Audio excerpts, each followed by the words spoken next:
जी dear students, एक example करते हैं। ये लेमिस थ्योरम के बारे में है। The three concurrent coplanar forces shown in the diagram have magnitudes 3 Newton, 2 Newton and p Newton. Given that the three forces are in equilibrium, find the value of angle x and force p Newton. तो यहाँ पे हम Lami's theorem लगाएंगे। Suppose ये angle को हम name देते हैं। ये एंगल सपोज है हमारे पास अल्फा। ये राइट एंगल, ये राइट एंगल हुआ तो ये भी राइट एंगल होगा। और ये पूरे एंगल का नेम हम सपोज कर लेते हैं बीटा। और ये पूरा एंगल गैमा। हमारे पास अल्फा एंगल, बीटा एंगल और गैमा एंगल। गैमा को पहले इवेल्युएट कर लेते हैं। गैमा हमारे पास है 60 डिग्री प्लस ये 90 डिग्री है, ये 60 डिग्री है। तो 60 degree plus 90 degree equal to 150 degree. ये गैमा की वैल्यू आ गई। अब यहाँ पे लैमिस थ्योरम लगाते हैं। लैमिस थ्योरम कहता है कि फोर्सेस और साइन ऑफ ऑपोजिट एंगल्स इनकी रेशियो इक्वल होती है। तो that is P over P के ऑपोजिट एंगल है अल्फा, तो P over sine of alpha equal to 3 over sine of beta, 3 over sine of beta equal to 2। Force 2 है और इसके ऑपोजिट एंगल गैमा, और गैमा हमने इवेल्युएट कर लिया है। तो 2 ओवर साइन ऑफ 150, गैमा की वैल्यू 150 यहाँ यूज कर लिया। अब ये लैमिस थ्योरम है, इसमें हम सेकंड और थर्ड फ्रैक्शंस को कंसीडर कर लेते हैं। ठीक है, तो लिख देते हैं कि 3 over sine of beta is equal to 2 over sine of 150, 2 over sine of 150। इसको क्रॉस मल्टीप्लाई करते हैं तो ये 3 times sine of 150 equal to sine of 150 degrees equal to 2 times sine of beta, 2 times sine of beta. Sine of beta को valuate कर लेते हैं।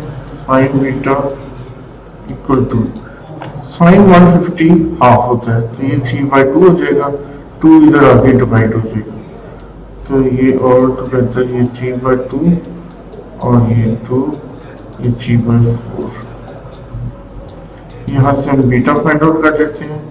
Sine beta equal to 3/4, तो beta equal to sine inverse 3/4, sine inverse 3/4। और ये beta की value हमारे पास आ जाएगी 48.6। जब भी हम साइन इनवर्स और पॉजिटिव एंगल करते हैं, पॉजिटिव वैल्यू करते हैं, तो 2 वैल्यूज ऑफ एंगल आती हैं, एक एक्यूट और एक ऑब्ट्यूज। कैलकुलेटर आपको एक्यूट देगा, जैसे यहाँ पे बीटा की वैल्यू 48.6 है।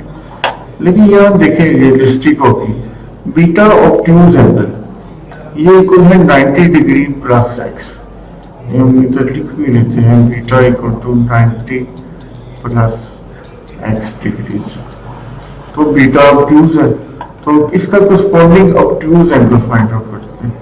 ठीक है, लिख लेते हैं कि सिंस बीटा इज ऑब्ट्यूज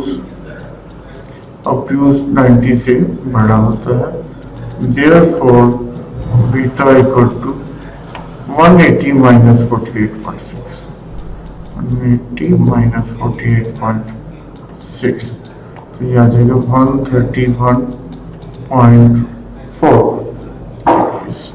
ये बीटा की वैल्यू आ गई।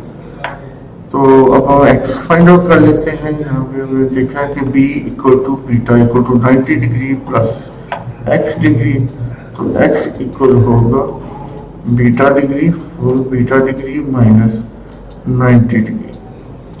बीटा हमारे पास है 131.4 डिग्री और 90 डिग्री हम माइनस कर देंगे तो that is equal to 41.4। That is X हम फाइंड आउट कर चुके हैं 41.4 डिग्री। तो ये एक्स की वैल्यू होगी। अब हमारे पास पी की वैल्यू फाइंड आउट करने वाली है। तो यहाँ पे फर्स्ट फ्रैक्शन और सेकंड फ्रैक्शन को यूज करेंगे और यहाँ पे आ जाएगा P over sine alpha equal to 2 over sine of 150। Third fraction को यूज किया। लेकिन उससे पहले भी हम एक एंगल अल्फा फाइंड आउट कर लेते हैं।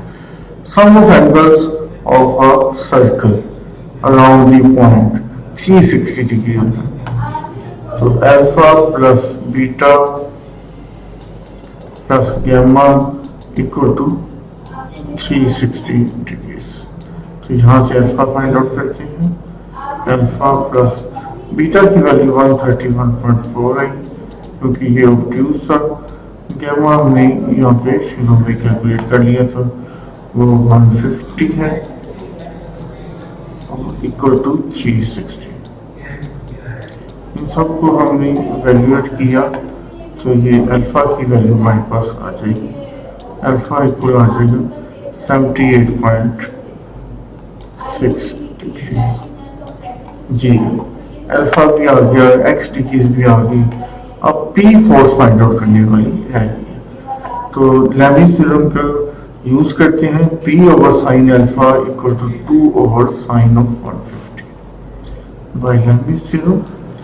P over sine of alpha is equal to 2 over sine of 150, 2 by sine of 150 degree.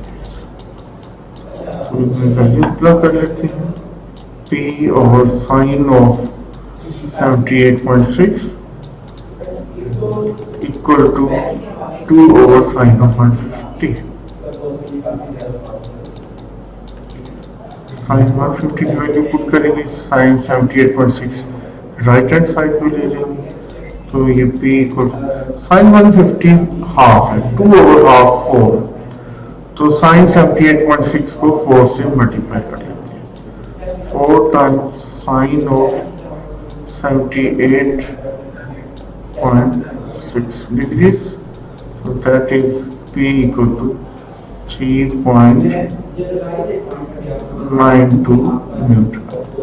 तो P भी हमने फाइंड आउट कर लिया और एंगल X भी फाइंड आउट कर लिया। P की वैल्यू 3.92 न्यूटन है और X की वैल्यू 41.4 डिग्रीज। Thank you.